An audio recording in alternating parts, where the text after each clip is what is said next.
Assalamualaikum dear students, I hope you are all fine and doing great. Our today's topic of discussion is status of virus in classification. Classification में virus का मुकाम। अब हम देखते हैं, ठीक है, हमने क्लासिफिकेशन को डिस्कस कर चुके हैं। हमने 2 किंगडम सिस्टम को डिस्कस किया, 3 किंगडम सिस्टम को डिस्कस किया, 5 किंगडम सिस्टम को डिस्कस किया। उसके बाद हमने 3 डोमेन्स को डिस्कस किया। तो 3 डोमेन्स में हमने तीनों डोमेन्स देख ली थी, प्रोकैरिया, यूकैरिया और आर्किया। क्लियर। अब हम देखते हैं, अगर आप गौर करें, हमने सारे के सारे किंगडम भी डिस्कस कर लिए, हमने कहीं पे वायरस को डिस्कस नहीं था किया। तो क्वेश्चन आता है वायरस कहाँ पे, कैसे कहते हैं, प्लेस होता है, वायरस को कहाँ पे प्लेस किया जाता है। अब इसको देखते हैं, रीड करते हैं, साथ साथ मैं एक्सप्लेन करता जाऊंगा। वायरस इंतहाई छोटे अल्ट्रा माइक्रोस्कोपिक स्ट्रक्चर्स होते हैं, बिल्कुल छोटे होते हैं। और अल्ट्रा माइक्रोस्कोप से मुराद ये है जो माइक्रोस्कोप से भी नजर नहीं आते। मखलूक जो जानदार हो गया, जानदार के दरमियान सरहद पर हैं, मीन बॉर्डर लाइन पर हैं, between living and non living. ये एज सेलर है, mean they are not made up of cell.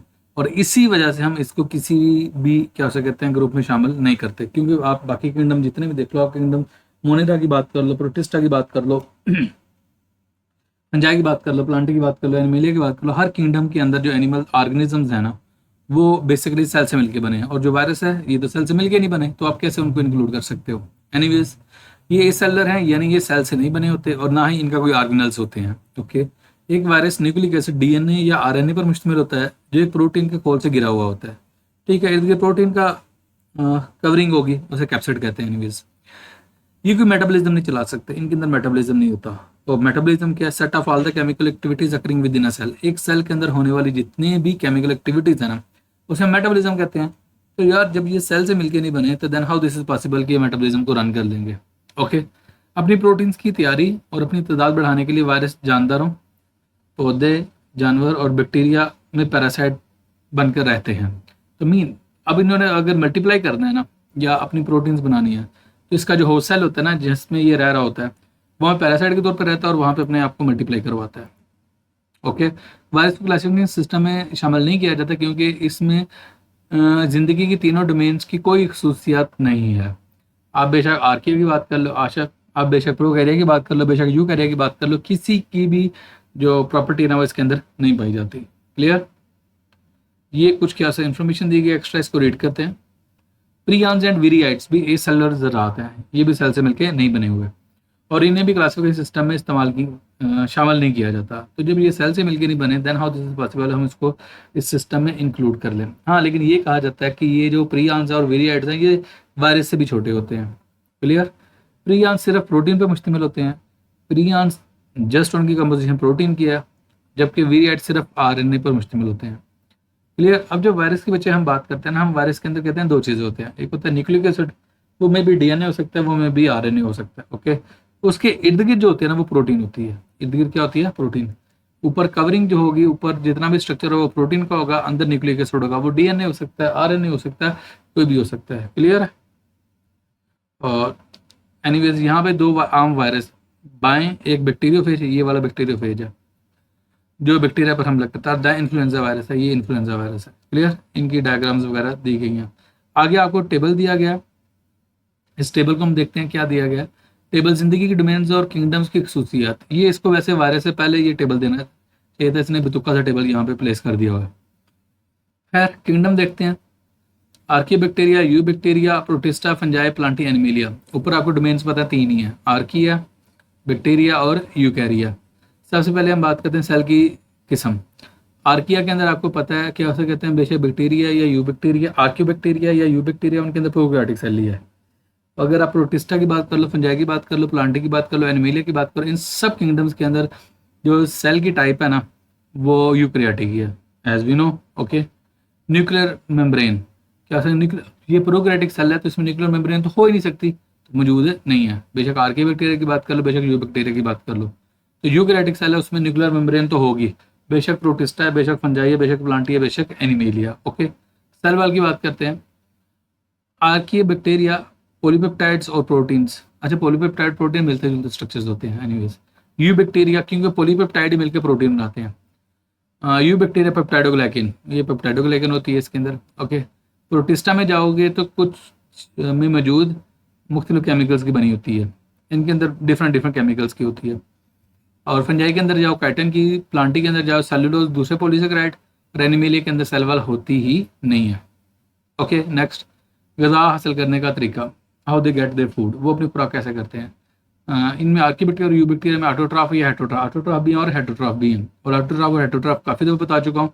Autotroph वो होते हैं जो अपनी खुराक खुद बनाते हैं, हेटेरोट्रॉफ होते हैं जो अपनी खुराक खुद तैयार नहीं करते। प्रोटिस्टा में दोनों ही होते हैं, ऑटोट्रॉफ या हेटेरोट्रॉफ, या दोनों तरीके। ओके, फंजाई में हेटेरोट्रॉफ है लेकिन उनका मोड ऑफ न्यूट्रिशन अब्जॉर्प्शन है, वो अब्जॉर्टिव मोड ऑफ न्यूट्रिशन रखते हैं, वो अब्जॉर्प्शन करते हैं जहाँ पे प्रेजेंट होते हैं। प्लांटी ऑटोट्रॉफ होते हैं ये एनिमेलिया। हेटेरोट्रॉफी क्या है, खुराक खाकर जिस्म में ले जाते हैं, ये खुराक को इंजेस्ट करते हैं। ओके, नेक्स्ट मल्टीसेलुलर होना।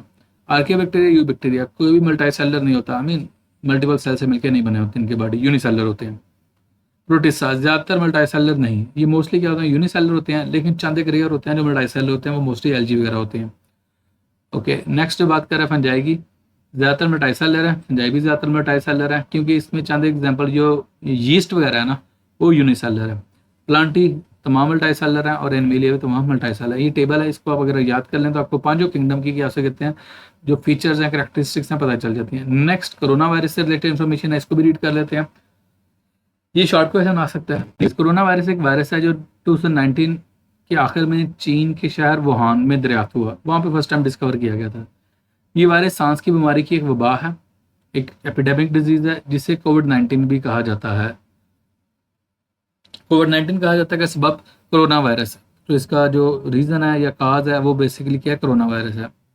कोरोना वायरस बुनियादी तौर पर सांस की बूंदों के जरिए फैलता है, जो कि आपसे कहते हैं एयर की जो होते हैं ना, आप नेजल ड्रॉपलेट्स कह सकते हो, उनके थ्रू फैलता है।